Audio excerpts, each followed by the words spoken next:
Hello guys, welcome to another videos of BBA BI A semester corporate finance. The last time we are reading the topic financial market and institution. So हामीले त्यसमा financial market सकेको थियौँ. आज इन्स्टिट्युसनको पालो. Institution means intermediates. So हाम्रो topic छ आज यो टपिकलाई हामी सक्छौँ फाइनेन्शियल इन्टरमिडिएट्स अथवा फाइनेन्शियल इन्टरमिडिएट्स एस हो यो एन्ड अथवा इन्टरमिडिएट पनि हुन्छ अथवा इन्स्टिट्युसन. सो फाइनेन्शियल इन्टरमिडिएट्स अथवा इन्स्टिट्युसन जसले चाहिँ यसको मेन काम नै के हुन्छ कि जोसँग पैसा छ त्यसबाट पैसा लिने हैन, अनि यसले कसलाई पैसा सप्लाई गर्छ, कसलाई पैसा ट्रान्सफर गर्छ, जसलाई पैसा चाहिरहेछ. Exactly the work of bank. So ब्याङ्कलाई नै हामी के भन्छौँ, फाइनेन्शियल इन्टरमिडिएट्स. त्यही त हो नि, ब्याङ्कले सेभिङ डिपोजिट एक्सेप्ट गर्छ, त्यसलाई लोनमा कन्भर्ट गरेर बिजनेस हाउसलाई पैसा प्रोभाइड गर्छ. सो त्यसलाई हामी फाइनेन्शियल अथवा फाइनेन्स कम्पनी, म्युचुअल फन्ड्स, यो सबै के हो, हाम्रो फाइनेन्शियल इन्स्टिट्युसन हो. सो यसको म डेफिनेसन बनाउँदैछु. सो यसलाई भन्न सक्छौँ हामी इन्टरमिडिएट भन्नु अथवा बिचौलिया. बिचौलिया भनेको बिचको एउटा काम गरेर एउटा पुल प्रोभाइड गरेर आएको छ होइन. So those firms, line by line लेखौँ. दोज फर्म्स, म आफ्नै ल्याङ्ग्वेजमा लेखाउँछु यसलाई. दोज फर्म्स विच फ्यासिलेट भन्नुहोस् अथवा प्रोभाइड भन्नुहोस्. फ्यासिलेट जसले अथवा प्रोभाइड गर्छ, के प्रोभाइड गर्छ, ट्रान्सफर अफ फन्ड्स है. ट्रान्सफर अफ फन्ड्स कहाँबाट ट्रान्सफर अफ फन्ड गर्छ, from saving surplus unit to saving deficit unit अथवा from savers to user of fund हैन. जोसँग सरप्लस पैसा छ त्यहाँबाट कहाँसम्म पुऱ्याइदिन्छ, युजर अफ द फन्ड. जस्तै मानौँ मेरो घरमा 1 लाख रुपियाँ एक्स्ट्रा बचेछ, म त्यसलाई सेभिङ गर्न कहाँ लैजान्छु अथवा त्यसलाई ब्याङ्कमा इन्भेस्ट गर्छु. सो ब्याङ्कले त्यो पैसा चाहिँ जसलाई पैसा चाहिरहेको छ त्यसलाई ट्रान्सफर गर्छ. त पहिलो अब्जेक्टिभ नै फाइनेन्शियल इन्टरमिडिएट्सको के हो भन्दाखेरि, सो फाइनेन्शियल इन्टरमिडिएट्सको काम एउटा पुल प्रोभाइड गर्छ जसले चाहिँ पैसाको आदान प्रदान एक ठाउँबाट अर्को ठाउँ पुऱ्याउने काम गर्छ. त्यसैले यसलाई इन्टरमिडिएट्स अथवा इन्स्टिट्युसन पनि भन्छ. इन्स्टिट्युसन त भनिहाल्यो, इन्टरमिडिएट बिचौलियाको काम गर्छ, एजेन्टको काम गर्छ. सो सेकेन्डमा एन्ड अर्को के प्रोभाइड गर्छ यसले, फाइनेन्सियल सर्भिसेस. फाइनेन्सियल सर्भिसेस भने थाहा हुनु पऱ्यो, इच एन्ड एभ्री कुराको डिफाइन्ड हामीलाई थाहा हुनु. फाइनेन्सियल सर्भिस भन्नाले तिमीहरू भन्न सक्छौ जस्तै डिपोजिट एक्सेप्ट गर्नु, फाइनेन्सियल सर्भिस हो नि है, पैसाको लेनदेन छ. त्यस्तै एडभर्टाइजरी सर्भिस दिनु, एडभर्टाइजरी भन्छु म, एडभाइजरी सर्भिसहरू दिनु. ब्याङ्कले सुझाव सल्लाह पनि दिन्छ नि है, त्यसको लागि म्यानेजमेन्ट कन्सल्टेन्सी फी पनि तिम्रो चार्ज गर्छ. अथवा एजेन्सी सर्भिसहरू दिनु. So these are financial service. Agency के हुन्छ, तिम्रो एजेन्टको काम गरिदिन्छ होइन. ब्याङ्कले बत्ती पानीको बिल तिर्दिने, ब्याज के तिर्दिने, सबै यो एजेन्सी फङ्सन गर्छ. यसलाई हामी भन्छौँ फाइनेन्सियल सर्भिसेस. सो एक्ज्याक्टली तिमीले ब्याङ्कको डेफिनेसन दिमागमा याद राखेर ब्याङ्कको डेफिनेसन बनाइदिए हुन्छ भने ब्याङ्कको डेफिनेसन त बनायो नि होइन. सो ब्याङ्क विच फ्यासिलिटी, ब्याङ्कले के काम गर्छ, फन्ड ट्रान्सफर गर्छ, डिपोजिट एक्सेप्ट गर्छ र पब्लिकमा जसलाई लोन चाहिन्छ त्यसलाई प्रोभाइड गर्छ. र financial service, deposit, advisory, project report, feasibility study, यो सबै काम फाइनेन्सियल सर्भिसको अन्तर्गत पर्छ. सेकेन्डमा हामी यसलाई भन्न सक्छौँ यसलाई फाइनेन्शियल इन्स्टिट्युसन. म यसरी सर्टकटमा लेख्छु, अब तपाईँहरू पुरै वर्डमा लेख्नु होला. Financial institution deals with financial asset. Financial asset भनेको थाहा छ नि हामीलाई है.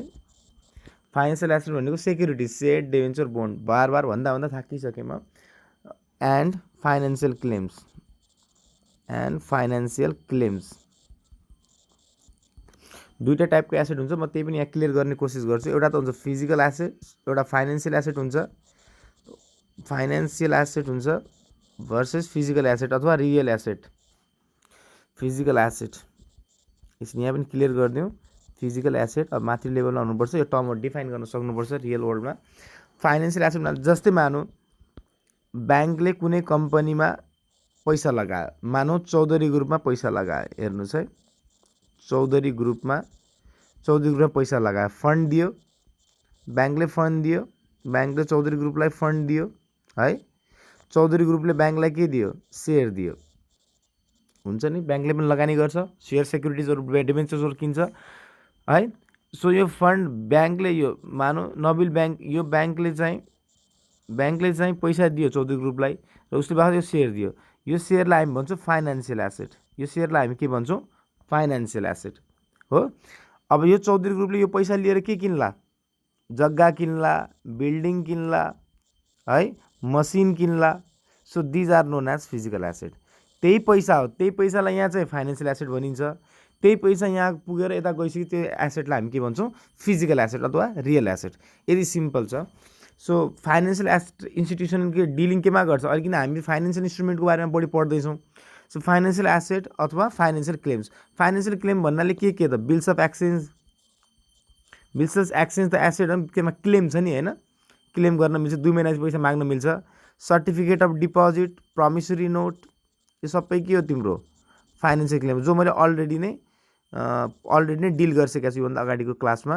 त्यसले चाहिँ मैले बढी एक्सप्लेन गर्न चाहेन, यो तिमीहरूलाई देखाउनु थियो, मैले जस्ट देखाइदिइहालेँ है। अब यसको म लास्ट पोइन्ट बनाउँछु। इक्जाममा यही कुराहरू लेख्ने, यो प्र्याक्टिकली जो देखिराख्नु भएको छ यही कुराहरू लेखिदिएँ। यो सर्टकटमा बनाएँ मैले, यसलाई तपाईँहरू इलाबोरेट गर्नु होला जति बुझ्नुहुन्छ। अझ बढी इलाबोरेट चाहिए चाहिँ अलग्गै सोद्धा पनि फरक पर्दैन है। अब म त्यही ब्याङ्कको फङ्सन लेखिदिन्छु। फाइनेन्सियल इन्स्टिट्युसन अथवा financial intermediates collect saving from public. पब्लिकबाट पैसा उठाउँछ अथवा सेभिङ कलेक्ट गर्छ, एक्सेप्ट गर्छ। बिजनेसेस पब्लिकले मात्र लगाउँछ र बिजनेसले पनि पैसा डिपोजिट गर्न सक्छ। एन्ड गभर्मेन्टले पनि त नेपाल राष्ट्र ब्याङ्कमा जम्मा गरेकै हुन्छ। By offering accounts. कुन एकाउन्ट हुन्छ? करेन्ट एकाउन्ट, सेभिङ एकाउन्ट र फिक्स्ड डिपोजिट एकाउन्ट। सो 3टा खातामा चाहिँ पैसा पब्लिकसँग, बिजनेसबाट र गभर्मेन्टबाट उठाउँछ। अर भन्न सक्छौँ हामी सेक्युरिटी, अर नभने एन्ड सेक्युरिटिज भनौँ। एन्ड सेक्युरिटिज सेयर पनि त किन्छ। जस्तै तिमी नवजीवन कोअपरेटिभ ब्याङ्कको, नवजीवन कोअपरेटिभको सेयर किन्न सक्छौ। सेयरको तरिकाबाट पनि पैसा उठाइरहेछ पब्लिकबाट है। तिमी ब्याङ्कको सेयर, नबिल ब्याङ्कको सेयर किन्न सक्छौ, तब पनि ब्याङ्कले पैसा उठाएकै त हो नि त्यो पनि। सो दिस इज यो। अब इक्जाम्पलमा फाइनेन्सियल इन्स्टिट्युसनको इक्जाम्पलमा के लेख्न सक्नुहुन्छ तपाईँहरू? ब्याङ्कको काम त्यही हो है। ब्याङ्क हुनसक्छ, इन्सुरेन्स कम्पनी, सब फाइनेन्सियल इन्स्टिट्युसन हो। इन्सुरेन्स कम्पनी डे 1मा भनेको थिएँ मैले, यो यहाँ टपिक आएको थियो फाइनेन्सियल इन्सुरेन्स कम्पनी हुनसक्छ, म्युचुअल फन्ड्स हुनसक्छ, फाइनेन्स कम्पनी हुनसक्छ। हुन त यसको टाइप्स अहिले पढाउनै पर्ने हो। यस्तो इक्जाममा लेखिदिनु होला डेफिनेसन आएपछि। सो यति कुरा लेखेपछि त तिमीहरूको 7-8 मार्क्स 10 मार्क्सको कुरा पनि एक्सप्लेन गर्न सकिन्छ। सो म अब आएँ अनदर टपिक यसको जो इम्पोर्टेन्ट छ, इक्जाममा आउन सक्छ। टाइप्स अफ फाइनेन्सियल इन्स्टिट्युसन भन्नु र फाइनेन्सियल इन्टरमिडिएट्स भन्नु सेम कुरो हो। सो टाइप्स अफ फाइनेन्सियल इन्स्टिट्युसनमा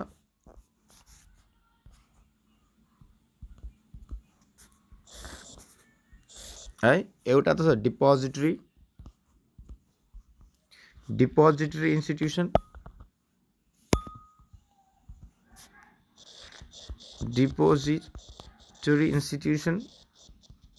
धेरै सिम्पल छ। सबै तिमीहरू बच्चामै 11-12 नै पढिसकेको छौ।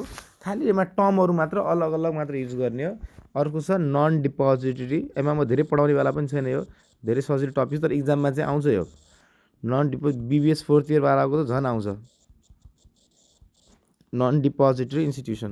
सो डिपोजिटरी भन्नाले जसले पैसा डिपोजिट एक्सेप्ट गर्छ। यसमा चाहिँ तिमीहरूको ब्याङ्कहरू पर्छ है। सबै ब्याङ्कहरू डिपोजिट, जसले डिपोजिट एक्सेप्ट गर्छ। फर्स्टमा भन्न सक्छौँ हामीहरू कमर्सियल ब्याङ्क। म डिपोजिटरी इन्स्टिट्युसनमा पहिला एक्सप्लेन गरेँ है, डिपोजिटरीलाई पहिला एक्सप्लेन गरेँ मैले। यसमा चाहिँ फर्स्टमा हाम्रो कमर्सियल ब्याङ्क। अब कमर्सियल ब्याङ्कको बारेमा मैले अहिले पढाउनु पर्ने टाइम हो, 19 देखि पढ्दै आएको। कमर्सियल ब्याङ्कले के गर्छ? Accept deposit from the public and provides loan. यसले भन्न सक्छौँ हामीहरू कमर्सियल ब्याङ्कको काम के हो। अब कमर्सियल ब्याङ्कलाई डिफाइन गर, the bank which accept deposits. म सर्टकटमा लेख्दिनँ, एक्सेप्ट द डिपोजिट्स पहिलो। सेकेन्डमा भन्न सक्छु यो पैसालाई पे गर्छ, पे अन डिमान्ड। करेन्ट एकाउन्टमा पैसा राखेपछि तिमी पैसा माग्न गएपछि डिमान्डमा पे गर्छै गर्दैन है हैन। प्रोभाइडिङ लोन्स, कमर्सियल ब्याङ्कलाई म के डिफाइन गरौँ भन त, बस यसरी लेखिदिन लाग्छु। प्रोभाइडिङ लोन्स, यसले लोन दिन्छ है। अहिले यसले सेभिङ अफ सरप्लस युनिट राख्छ, पैसा सेभिङमा राखिदिन्छ। Saving of surplus user, surplus अथवा सेभिङ अफ सरप्लस युनिट भन्न सक्छु, अथवा सेभरको पैसा राखिदिन्छ उचित तरिकाले है। एजेन्सी सर्भिस दिन्छ यसले, ब्याङ्कले एजेन्सी सर्भिस दिन्छ, लकर सकर फेसिलिटीहरू, तिम्रो बिलसिल तिर्दिने एजेन्सी सर्भिसेसहरू दिन्छ। यो कुरालाई डिफाइन गर है। अब नेपालमा कमर्सियल ब्याङ्क थाहा छ, सबैभन्दा पुरानो commercial bank Nepal bank limited. अहिले पनि तिम्रो 29-30वटा तिम्रो कमर्सियल ब्याङ्क छ नेपालमा। त्यो कुराहरू लेखिदेऊ। 2-4वटा कमर्सियल ब्याङ्कको नाम लेखिदेऊ है। के पर्छ कमर्सियल ब्याङ्कमा? कृषि विकास ब्याङ्क पनि कमर्सियल पर्छ हाम्रो, यो वाणिज्य ब्याङ्क पर्छ, नबिल ब्याङ्क पर्छ, एभरेस्ट ब्याङ्क पर्छ, एसबिआई पर्छ, सबै लेखिदियो। बस यति कुरा। अब यो कमर्सियल ब्याङ्कलाई म के एक्सप्लेन गरौँ यसमा? सो यो डिपोजिटरी फाइनेन्सियल इन्स्टिट्युसन हो, जस्तै डिपोजिट एक्सेप्ट गर्छ, लोन प्रोभाइड गर्छ, एजेन्सी फङ्सन दिन्छ, सेभिङहरू राखिदिन्छ हैन। सो कति ब्याङ्क छन् के छन् भन्ने कुरा लेख। पहिलो चाहिँ कमर्सियल। सेकेन्डमा आउनुहोस्, केही छैन यसमा, म धेरै एक्सप्लेन गर्नेवाला छैन। सेकेन्डमा चाहिँ हाम्रो छ क्रेडिट युनियन्स। यो चाहिँ बुझाउनु जरुरी छ, खालि बुझ्यो नि थाहा छ तिमीहरूलाई। सो तिमीहरूले यो घर टोलमा देखेको छौ नि किस्ता उठाउनेवाला। सो किस्ता उठाउनुवाला भनेको नि यो क्रेडिट युनियन्स हो हैन।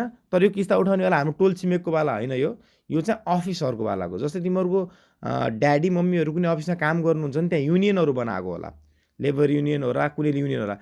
त्यो युनियनले के गर्छ, पैसा आफै एक आपसमा पैसा उठाउँछन् भोलेन्ट्री, अनि जसलाई पैसा चाहिरहेको छ त्यसलाई ऋण दिन्छन् हैन। सेम किस्ता, एक्ज्याक्टली किस्ता नै हो यो। सो यसलाई भन्न सक्छौँ यो कोअपरेटिभ एसोसिएसन हो। दिस इज कोअपरेटिभ, मतलब पिपुलहरू आफै मिलेर बनाएको।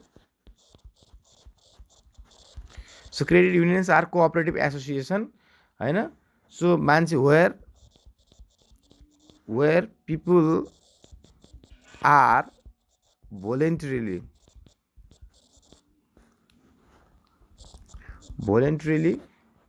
कनेक्टेड हुन्छन् अथवा एसोसिएटेड हुन्छन्, कनेक्टेड अर एसोसिएटेड हैन। सो त्यहाँमा चाहिँ के गर्छन्, एकअर्का पैसा डिपोजिट गर्छन्। यसको काम पनि त्यही हो, आफै डिपोजिट गर्छन् एक आपसमा पैसा, र जसलाई ऋण चाहिएको छ ब्याजमा लगेर जान्छ उसले, त्यही हो। So these are example. यसको भन्न सक्छु चिट फन्ड, किस्तावालाको नाम चाहिँ चिट फन्ड भन्छ इङ्ग्लिसमा। चिट फन्डहरूको कामहरू यस्तै हुन्छ एक्ज्याक्टली। सो जस्तै मेरो ड्याडीको यो नेपाल खाद्य संस्थान थियो, नेपाल फुड कर्पोरेसनमा, त्यहाँ युनियन छ। त्यो युनियनले प्रत्येक वर्ष स्यालेरीबाट, प्रत्येक महिना स्यालेरीबाट के पैसा डिपोजिट गर्नुपर्ने हुन्छ त्यहाँ।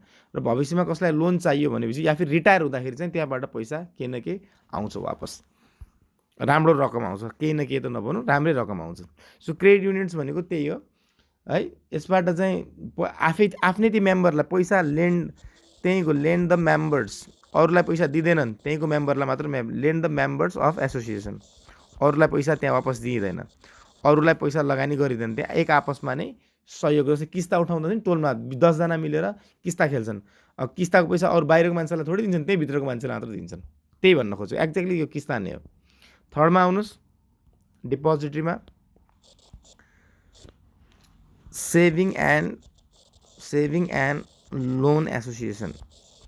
यो पनि सिम्पल छ, एक्ज्याक्टली त्यही नै हो, सेम अलाइक यही नै हो। तर क्रेडिट युनियनको पब्लिक चाहिँ लार्ज, जस्तै अफिसमा त 1000-2000जना मान्छे होलान्, त्यत्रोजना एसोसिएसन हुन्छ। तर यो सेभिङ एन्ड लोन एसोसिएसन भनेको स्मल सेभर्सहरूको सेम नै हो।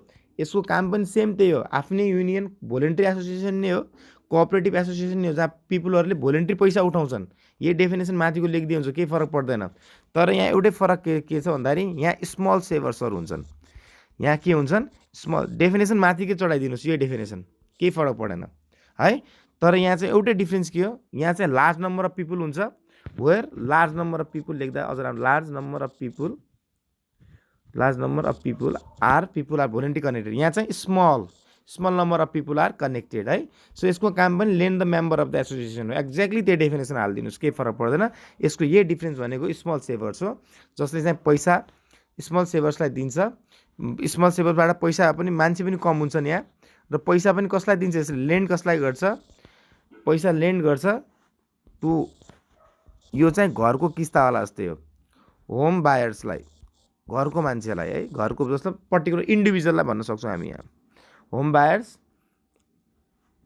अथवा हाउस होल्डलाई होम बायर्स भन्दा हाउस होल्ड पिपुललाई दिन्छ भन्नु एकदम राम्रो हुन्छ होम बायर्स भन्दा बुझ्दैनौ हाउस होल्ड पिपुल भएर घरको छिमेकी यताउतालाई दिन्छ भन्नु खोज्या एक्ज्याक्टली डेफिनेसन त्यही लगाउने फेरि आउनुहोस् यसमा चाहिँ आजकल यो एनजिओजहरू पनि एक्टिभ छन् है नेपालमा चाहिँ नेपालमा यस्तो एनजिओले यो काम पनि गर्छ एनजिओले पैसाहरू त्यहाँ जस्तै एउटा गाउँघरमा एनजिओ हुन्छ एनजिओले पैसा उठाउँछ त्यहाँको टोल छिमेकको मान्छेहरूबाट कम मान्छे हुन्छन् एउटा टोलमा एउटा एनजिओ छ भनेपछि त्यहाँ पैसा उठाउँछन् एनजिओमा अनि त्यो एनजिओले सबै पैसा किन चाहिँ गभर्मेन्टलाई नन गभर्मेन्ट अर्गनाइजेसन हो हैन आइएनजिओ होइन मैले एनजिओ भनेको सो त्यो पैसा चाहिँ चाहिएपछि त्यहाँबाट बरो गर्न सक्छन् यो पनि किस्तावाला काम नै हो सेम अब आउनुहोस् 4 मा लास्ट छ जो mutual saving banks mutual saving bank हो यो चाहिँ एक्ज्याक्टली किस्ता हो यो चाहिँ एक्ज्याक्टली किस्ता हो जो हाम्रो टोल छिमेकमा हुन्छ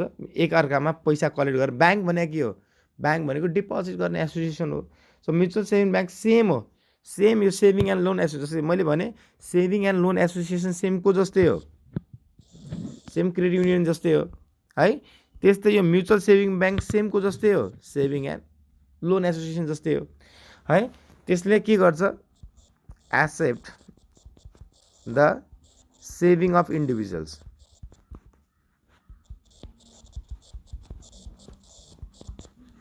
है र यसले लेन्ड कसलाई गर्छ इन्डिभिजुअल पैसा उठाउँछ त्यो किस्ता नै हो lend to the households अर कन्ज्युमर्स जसलाई पैसा चाहिने त्यसलाई कन्ज्युमर अथवा युजर भन्न सक्छौँ lend to household or house user अथवा हाउस कन्ज्युमर होइन यसको काम चाहिँ लेन्ड कस्तो गर्छ on a long term basis माथिको चाहिँ सर्ट टर्म पनि हुनसक्छ लङ टर्म पनि हुनसक्छ यो चाहिँ अन अ लङ टर्म बेसिसमा दिन्छ यसले बस डेफिनेसन यो तीनटैको एउटै लेख्नु होला के फरक पर्दैन है क्रेडिट युनियन होस् सेभिङ एन्ड लोन एसोसिएसन होस् म्युचुअल सेभिङ ब्याङ्क हो यो तीनटै एउटै नै हो किस्तावाला काम नै हो यसको यहाँ चाहिँ अफिसरको भित्र हुन्छ क्रेडिट युनियन अफिसरको भित्र यो युनियन्स हुन्छ credit union saving and loan association NGO टोल छिमेकमा हुन्छ यो म्युचुअल सेभिङ ब्याङ्क पनि टोल छिमेकमै हुन्छ किस्ताको रूप नै हो यो अब आउनुहोस् नन डिपोजिटरी एसोसिएसन अब यहाँ कमर्सियल ब्याङ्क लेख्नु भएको छ भने चाहिँ यहाँ डेभलपमेन्ट ब्याङ्क लेखेर पनि डिस्क्राइब गर्दा हुन्छ डिपोजिटरी एसोसिएसनमा एनी ब्याङ्क है कमर्सियल ब्याङ्क लेख्नुहोस् या फिर डेभलपमेन्ट ब्याङ्क लेख्नुहोस् यसमा केही पनि समस्या छैन कमर्सियल ब्याङ्क पनि डेभलपमेन्ट ब्याङ्कलाई एउटा लास्ट इक्जाम्पल डेभलपमेन्ट ब्याङ्क पनि लेखिदिन्छु म 5 नम्बरमा डेभलपमेन्ट ब्याङ्क यो पनि एक्सप्लेन गर्दा हुन्छ अब यसको बारेमा के पढाउनु मैले बस खालि सम्झाइरहेको छु अब नन डिपोजिटरी एसोसिएसन भन्नाले जसले चाहिँ के गर्दैन यो चाहिँ ब्याङ्क होइन है रियल सेन्समा ब्याङ्क होइन यो यसले चाहिँ कन्ट्र्याक्चुअल एग्रिमेन्ट गर्छ है जो पब्लिक पैसा लिन आउँछ यिनीहरूसँग तिनीहरूसँग कन्ट्र्याक्चुअल एग्रिमेन्टको बेसमा चल्छ यो सबै सुनेको छु अब फर्स्टमा के एक्सप्लेन गर्दैछु म थाहा छ तिमीहरूलाई तिमीहरूको फेभरेट टपिक यसको पहिलो नम्बरमा आउँछ इन्सुरेन्स कम्पनी अब बिबिए बिआईवालालाई मैले इन्सुरेन्स कम्पनीज भने के हो भनेर सम्झाउनु पऱ्यो भनेपछि सबैभन्दा बढी बेच्थ्यो भने इन्सुरेन्स कम्पनीले के गर्छ प्रिमियम कलेक्ट गर्छ प्रिमियम कलेक्ट गर्छ त्यसको बापतमा के गर्छ कम्पनसेट के गर्छ insure the party to compensate the loss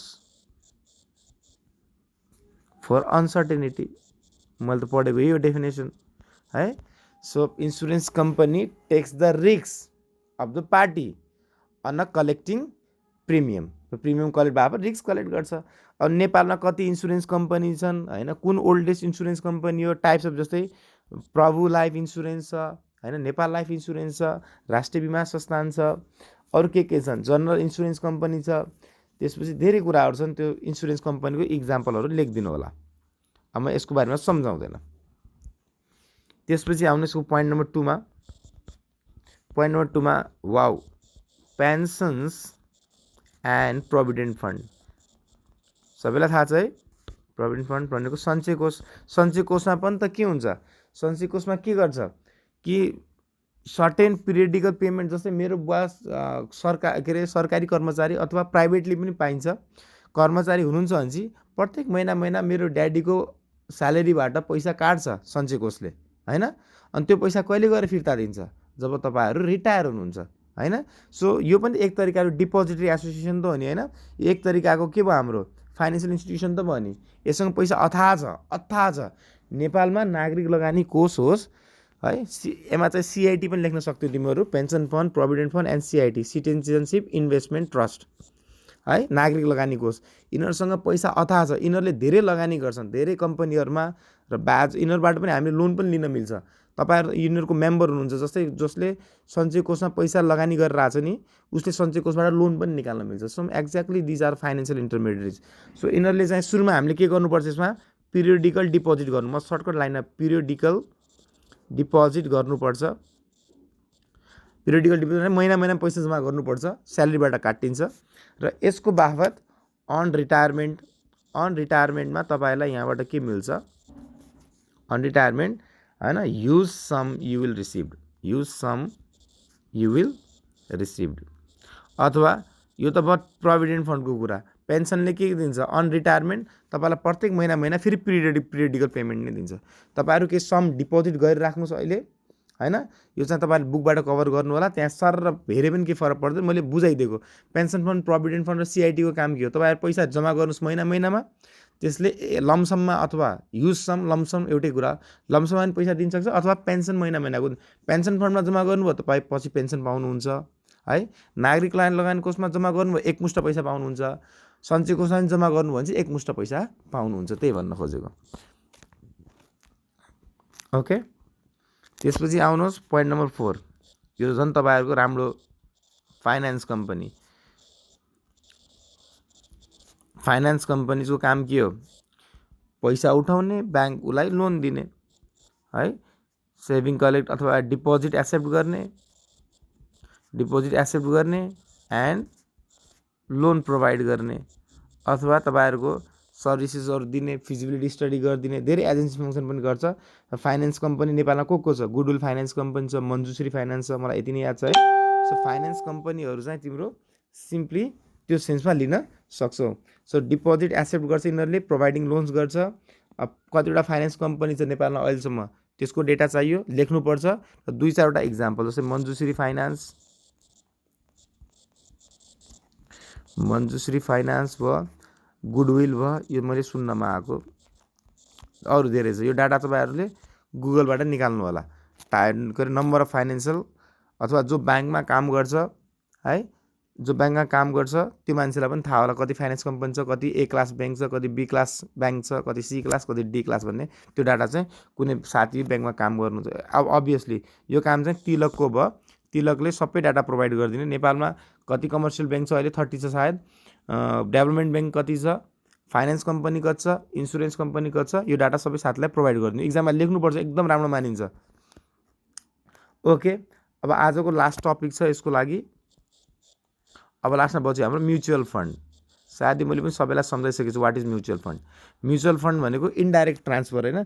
जस्तै तपाईँलाई डाइरेक्टली सेयर किन्नु छ भने द्याट इज डाइरेक्ट मार्केट हो कि हैन, डाइरेक्ट ट्रान्सफर। डाइरेक्टली इन्भेस्ट गर्नु छ भने त्यसलाई भन्छ डाइरेक्ट इन्भेस्टमेन्ट भन्छौँ हामी।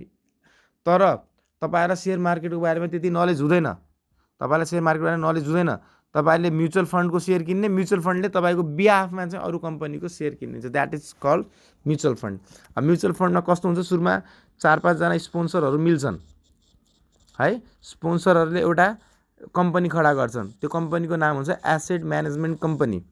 यहाँ चाहिँ तिमीहरूको टप सिएज, एमबिएज, सिएफएज हैन, एसिसिए अथवा पिएचडी इन फाइनान्स होल्डर, यस्तो टाइपको मान्छेहरू जो टप लेभलको मान्छे चाहिँ यो एसेट म्यानेजमेन्ट कम्पनीमा यिनीहरूले हायर गर्छन् र यिनीहरूले यो कम्पनी चलाउँछन् है। सो अब यो कम्पनी पब्लिकले, यो एसेट म्यानेजमेन्ट पब्लिकले चाहिँ यहाँ यिनीहरूको सेयर किन्छ, सेयर अथवा युनिट्स भन्छौँ हैन, युनिट्स किन्छ। यो एसेट म्यानेज कम्पनीले जस्तै अब चौधरी ग्रुपमा पैसा लगाउला, ब्याङ्कमा पैसा लगाउला, यो पोर्टफोलियो बनाउँछ उसले कुन एसेटमा कन्भर्ट गर्ने। So this asset management company is known as mutual fund. So यो एसेट म्यानेजमेन्ट कम्पनीलाई हामी के भन्न सक्छौँ, म्युचुअल फन्ड भन्न सक्छौँ। यही हो म्युचुअल फन्ड भन्ने कन्सेप्ट है। यसरी हुन्छ। जस्तै म्युचुअल फन्ड तपाईँहरू पनि खोल्न सक्नुहुन्छ। 5-6 जना मिल्नुहोस्, एउटा एसेट म्यानेजमेन्ट कम्पनी खोल्नुहोस्, त्यहाँ टप लेभलको या फेरि आफै बस्नुहोस् टप लेभलको मान्छे बनेर र यसलाई सुझाव एडभाइजरीको कामहरू गर्छ। अनि यहाँबाट तिमीले पब्लिकबाट पैसा उठाउने हो। सो पब्लिकबाट उठाएको पैसालाई चाहिँ विभिन्न कम्पनीको सेयर, डिभेन्चर, बोन्ड्स, डिपोजिट्स, एफडीहरूमा लगाउने हो र यहाँबाट कमाएको पैसा पछि यहाँबाट पब्लिकलाई डिभिडेन्ड बाँडिदिने हो। बस यही नै हो। सो यसको डेफिनेसन त्यही पनि बनाइदिन्छु म है। So mutual fund company accept the funds, mutual funds accept funds from its member भनेको पब्लिक है अथवा shareholder, by selling their shares, by sharing their shares भन्छ अथवा युनिट्स पनि भन्छ यसलाई। म्युचुअल फन्डलाई हामी प्रायः युनिट नै भन्छौँ, सेयर भन्दैनौँ। सेयर भन्यो भने केही फरक पर्छ पर्दैन है। Mutual fund accept the funds from its member by selling the shares. अनि अब तिनीहरूले अर्को काम के गर्ने, दे युज, त्यो फन्डको के युज गर्छन्, they use this funds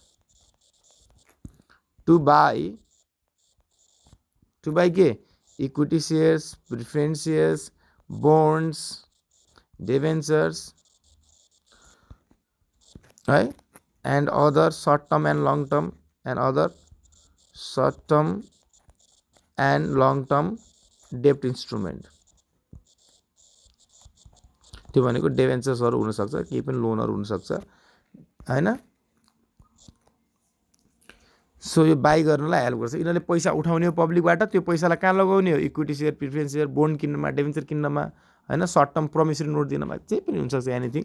so यहाँ पैसा लगाउने हो। सो नेपालमा चाहिँ कतिवटा म्युचुअल फन्ड छ, एउटा एनएमबी ब्याङ्कको पनि छ mutual fund, NMB mutual fund. यसमा एकदम सेफ इन्भेस्टमेन्ट मान्छौँ हामी म्युचुअल फन्डलाई है। Nepal investment bank limited mutual fund पनि छ, लक्ष्मी म्युचुअल फन्ड छ, यति मात्र याद छ मलाई। ओके, सो दिस यो म्युचुअल फन्डको इक्जाम्पल। त म्युचुअल फन्ड भनेको मैले पहिला पनि एक्सप्लेन गरिसकेँ, फेरि एक्सप्लेन गरिदिएँ। सो यो म्युचुअल फन्ड थियो। यति थियो हाम्रो फाइनेन्सियल इन्स्टिट्युसनको बारेमा है। अब इक्जाममा योभन्दा पनि बढी इम्पोर्टेन्ट के छ, यो त भयो अल ओभर द वर्ल्ड है, टाइप्स अफ फाइनेन्सियल इन्स्टिट्युसन। अब तर त्यो बेला इक्जाममा बिबिएसको लागि त अझ यो मेन इम्पोर्टेन्ट के छ, types of financial institution in Nepal. नेपालमा कस्तो कस्तो टाइपको फाइनेन्सियल इन्स्टिट्युसन पाइन्छ त्यो इम्पोर्टेन्ट छ। यो त वर्ल्ड वाइड हो, यो त वर्ल्ड वाइड सबैतिर हुन्छ। यही नै हो पढ्नुपर्ने एक्ज्याक्टली, डिपोजिटरी नन डिपोजिटरी भनेर। तर यसमा तिमीले म खालि पोइन्ट वाइजमा लेखाइदिन्छु, डिपोजिटरी र नन डिपोजिटरी। सो डिपोजिटरी र नन डिपोजिटरी छ यसमा।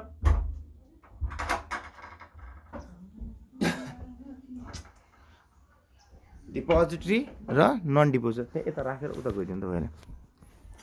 Depository and non depository. डिपोजिटरीमा त्यही हो पढ्नुपर्ने हामीले, कमर्सियल ब्याङ्क है। अहिले यसमा कसरी लेख्ने इक्जाममा त्यो चाहिँ सम्झाइदिन्छु म। डेभलपमेन्ट ब्याङ्क नेपालमा छ नि है, कमर्सियल ब्याङ्क पनि छ, डेभलपमेन्ट ब्याङ्क पनि छ। त्यसपछि डिपोजिटमा के हुनसक्छ, अब हाम्रो फाइनेन्स कम्पनी है। फाइनेन्स कम्पनीलाई उता अघि मैले नन डिपोजिटमा ल्याएको थिएँ, तर खास त्यो डिपोजिटरमै हुन्छ फाइनेन्स कम्पनी। अनि अर्को हुनसक्छ माइक्रो, नेपालमा चाहिँ डिपोजिटरमै मान्ने गरेको छ फाइनेन्स कम्पनीलाई, माइक्रो फाइनान्स डेभलपमेन्ट ब्याङ्क। यो चाहिँ लघु वित्त भन्ने थाहा होला तिमीहरूलाई है। माइक्रो फाइनेन्सियल इन्स्टिट्युसन भन्नु, माइक्रो फाइनेन्सियल इन्स्टिट्युसन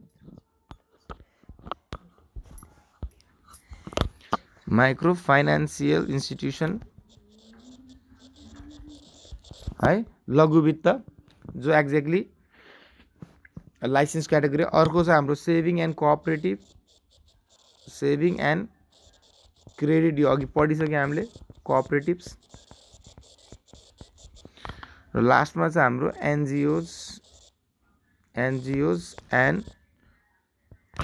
लेख्ने हुन्छ। भयो ओके, यति बेला इक्जाममा कसरी लेख्ने है। इक्जाममा यो सबै मैले 10 नम्बर 15 नम्बरको आउला इक्जाममा, थ्योरिटिकल पोर्सन।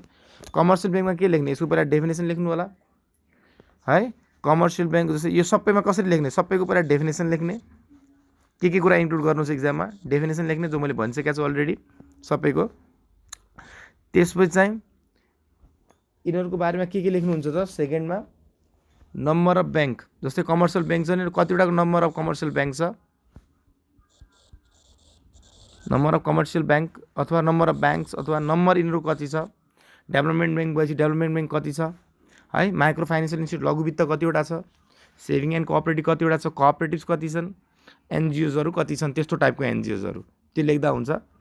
थर्डमा यिनीहरूको बारेमा यिनीहरूको क्याटेगोरी, नेपाल राष्ट्र ब्याङ्कले कुन क्याटेगोरीमा राख्छ, जस्तै कमर्सियल ब्याङ्कलाई कुन क्याटेगोरीमा राख्छ, एमा डेभलपमेन्ट ब्याङ्कलाई बी क्याटेगोरी क्लासिफाई गरेको छ, फाइनेन्स कम्पनीलाई सी क्याटेगोरी र माइक्रो फाइनेन्सियल इन्स्टिट्युसनलाई डी क्याटेगोरीमा है। यो क्याटेगोराइजेसन छ नेपालमा ब्याङ्कहरूको। कमर्सियल ब्याङ्कलाई ए क्याटेगोरी भन्छ, डेभलपमेन्ट ब्याङ्कलाई बी क्याटेगोरी, फाइनेन्स कम्पनीलाई सी क्याटेगोरी र माइक्रो फाइनेन्सियल इन्स्टिट्युसनलाई डी क्याटेगोरी। यो भनिदिनु होला, जस्तै कमर्सियल ब्याङ्क आएपछि it is classified under A group by Nepal राष्ट्र ब्याङ्क। त्यसपछि यिनीहरू क्याटेगोरी भयो। त्यसपछि ओल्डेस्ट कुन हो, यिनीहरूमध्ये जस्तै ओल्डेस्ट कमर्सियल ब्याङ्क कुन हो, Nepal bank limited, development bank पनि त्यही होला।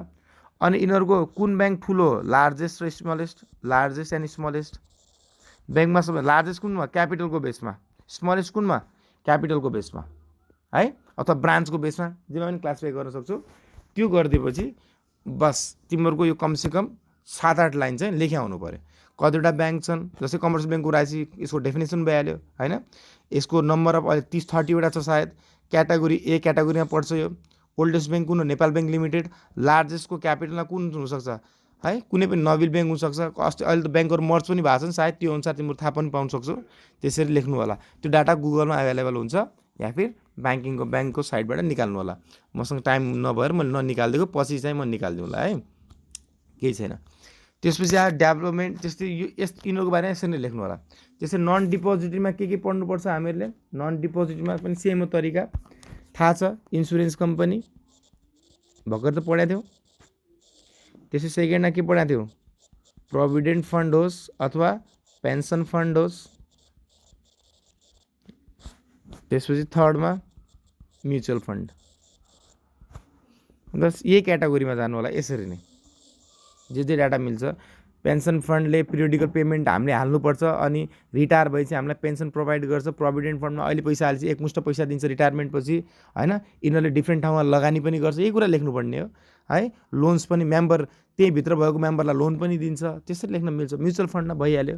म्युचुअल फन्डले के गर्छ, आफ्नो मेम्बरबाट पैसा उठाउँछ, त्यो कहाँ लगाउँछ, कम्पनीको सेयर मार्केट भर्खरै लेखाएको थिएँ, त्यही कुरा लेखिदिनु होला। यो चाहिँ बढी इम्पोर्टेन्ट छ, यो चाहिँ भिभिआई नेपालको कन्टेक्स्टमा चाहिँ हो लेख्नुपर्ने, माथिकै नै हो। त्यही कुरा नेपालको कन्टेक्स्टमा हेर्ने बस। बुकमा यसको टाइप्स अफ फाइनेन्सियल इन्स्टिट्युसनको तिमीहरूको डाटाहरू दिएको छ, तर यो 2015 सम्मको मात्र डाटा एभाइलेबल छ। मलाई 2020को चाहियो, 2015 सम्मको डाटा मात्र एभाइलेबल छ। यहाँ तिम्रो भनिदिएको छ कतिवटा कमर्सियल ब्याङ्क छ, कतिवटा डेभलपमेन्ट ब्याङ्क छ, कति के छ भन्ने कुरा बुकमा प्रोभाइड त छ, तर चाहिँ 2015को छ, यो पुरानो बुक हो, त्यही भएर। अब आउनुहोस् आजको last topic, role of financial institution. Role of financial institution खालि म सम्झाइदिन्छु, तपाईँले आफै नोट्स बनाउने। अब म यहाँ पिडिएफ बनाएर पनि पठाउनु त सक्थ्यो, तर त्यो तपाईँहरू रटाए जस्तो भर हुन्छ। आफैले बनाएको नोट्सहरू चाहिँ याद हुन्छ। म चाहिँ यसरी नै पढ्थेँ, पहिला सरले पढाएको पिडिएफहरू लिन्थेन, म आफै त्यसलाई नोट्समा कन्भर्ट गर्थेँ। त्यसले तिमीहरूको लेख्ने बानी पढ्छ र आफै तिमीहरूलाई त्यो दिमागमा बस्छ पनि। यसलाई बुझ्नु इम्पोर्टेन्ट। त्यो लाइन टु लाइन रटेर त केही पनि भएन नि। पिडिएफ मैले बनाएँ अनि त्यो लाइन टु लाइन पढ्दियो भने त अर्थ लागेन। त्यही कुरालाई हामीले एक्सप्लेनेसन गर्ने हो है। सो फर्स्टमा चाहिँ यसको रोल अथवा इम्पोर्टेन्स है, इम्पोर्टेन्स अफ फाइनेन्सियल मार्केट पढ्नु भएको थियो नि है। त्यस्तै इम्पोर्टेन्स अफ फाइनेन्सियल इन्स्टिट्युसन अथवा फाइनेन्सियल इन्टरमिडिएरिज है। सो सेम छ यसको र फाइनेन्सियल मार्केटको, उही त काम गर्छन् दुइटैले होइन। यसले एलोकेट सेभिङ इन्टु इन्भेस्टमेन्ट। अब यो कुरा म तिमीलाई सम्झाइदिन्छु, त्यही कुरालाई इक्जाममा लेखेर आउने हो। अब मानौँ मसँग घरमा बसी 1 लाख 5 लाख रुपियाँ छ, ब्याङ्क नभइदिए भए म यो पैसा जम्मा गर्थेँ त ब्याङ्कमा, गर्थेन नि। सो फाइनेन्सियल इन्टरमिडिएट हुनाले म यो पैसा लगेर ब्याङ्कमा जम्मा गर्छु। सो ब्याङ्कले यो सेभिङलाई केसमा कन्भर्ट गरिदिन्छ, इन्भेस्टमेन्टमा कन्भर्ट गरिदिन्छ, त्यही लेख्ने हो। सो फाइनेन्सियल मिडिएटर्स हेल्प्स अथवा फेसिलेट अथवा प्रोभाइड्स होइन the saving, it transfer the saving into investment. किन फाइनेन्सियल इन्टरमिडिएट हुनाले नै पब्लिकले पैसा ब्याङ्कमा डिपोजिट गर्छ, त्यो पैसा ब्याङ्कले फेरि कतै लगानी गरिदिन्छ। बस एलोकेट द सेभिङलाई, it transfer saving into investment. यो कुरा मैले फाइनेन्सियल मार्केटमा पनि भनेको थिएँ। सेकेन्डमा आउनुहोस्, provide financial services. Provide financial services. So financial इन्टरमिडिएटले तिमीहरूलाई फाइनेन्सियल सर्भिसेसहरू पनि दिन्छ। त्यो फाइनेन्सियल सर्भिसेस भने के हो? एउटा तिमीहरूको डिपोजिटरी काम गर्छ यसले, मेन त यो पैसा तिम्रो सेफ डिपोजिट गर्छ, डिपोजिटरी सर्भिस राम्रो ठाउँ हो, सेफ हो है। दोस्रो कुरा यसले के गरेको थियो मैले एडभाइजरी सर्भिसेस प्रोभाइड गर्छ। प्रोनाउन्सिएसन कस्तो? एडभाइजरी सर्भिसेस प्रोभाइड गर्छ। थर्डमा रेमिटान्सको पनि त काम गर्छ यसले, रेमिटान्स सर्भिसेस प्रोभाइड गर्छ है। सो भन्न सक्छौ it provides the various financial services such as depository services, advisory services, remittance services होइन, अनि प्रोजेक्ट सर्भिसेस। प्रोजेक्टको अब इन्भेस्टमेन्ट एनालाइसिस हुनसक्छ है, प्रोजेक्सन रिपोर्ट हुनसक्छ, फिजिबिलिटी स्टडी हुनसक्छ, अथवा एजेन्सी फङ्सनहरू। यो विभिन्न सर्भिसहरू फाइनेन्सियल इन्टरमिडिएटले प्रोभाइड गर्छ। तिमीलाई एडभाइस पनि त गर्छन् कहाँ लगाउनु ठिक हुन्छ, तब तिमीहरूको बेसिसमा तिमीहरूको बिहाफमा चाहिँ रिस्क इभ्यालुएट गरिदिन्छ ब्याङ्करले। भनेपछि म्यानेजमेन्ट कन्सल्टेन्सी फी चार्ज गर्छ, अथवा म्यानेजमेन्ट कन्सल्टेन्टको पनि काम गर्छ यसले। थर्डमा आउनुहोस्, provide returns and minimize the risks of loss, अथवा मिनिमाइजेस द रिस्क लेख्दा पनि हुन्थ्यो। सो तिमीहरूले ब्याङ्कमा पैसा जम्मा गऱ्यो डिपोजिट, त ब्याङ्कले तिमीहरूलाई के दिन्छ? इन्ट्रेस्ट दिन्छ नि। रिटर्नमा के दिन्छ तिमीहरूलाई ब्याङ्कले? इन्ट्रेस्ट। त्यही भन्न खोजेको। तिमी फाइनेन्सियल मिडियममा गएर पैसा जम्मा गर, अथवा ब्याङ्कको तिमीले सेयर किने तिमी के पाउँछौ? डिभिडेन्ड पाउँछौ। So provide returns means income.